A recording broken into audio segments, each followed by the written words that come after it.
Alright, let's rank every game from the Dark Ages of Sonic. We're ranking these games worst to best. Dead last, Sonic the Hedgehog Genesis for the Game Boy Advance.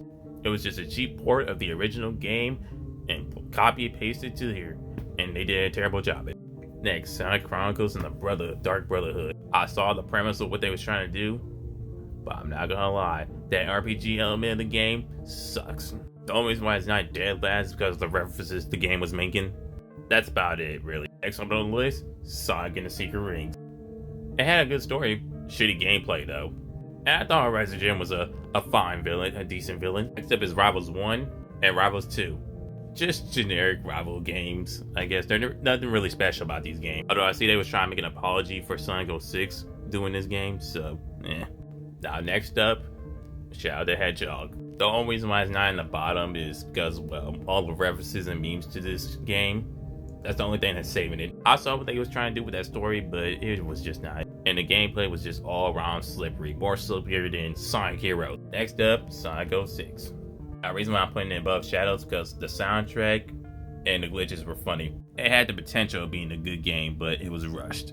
And speaking of rush, now we're getting to the good games here. I don't know if you want to consider this a part of the Dark Age, but I'm including it since it was 2005. I love the way the game introduces Blaze here, and the gameplay was actually fun to do, and it had a good soundtrack too. Although this game does need to work on its audio issues. Both Rush and Rush Adventure. And now we got the Riders series, both Riders and Riders Zero Gravity. I'm not counting Free Riders. This is a fun racing game with a good story. Sega was cooking with this one for real. We got both versions of Sonic Unleashed, both the 360 and the Wii version. Now I'm going to put the Wii version above the X360 version because this one had better controls. Gameplay was fun and the graphics were ahead of its time. And you got a kick-ass soundtrack and you got more content in your game, but the controls needed some work. Even though there's less content in this one, it does follow the story more accurately. And then we got the Black Knight.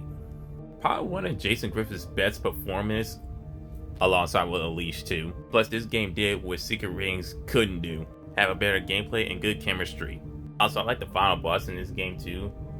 I wish they followed more of the storybook games with this one, I'm not gonna lie. But yeah, that's my ranking of the games from the Dark Age of Sonic.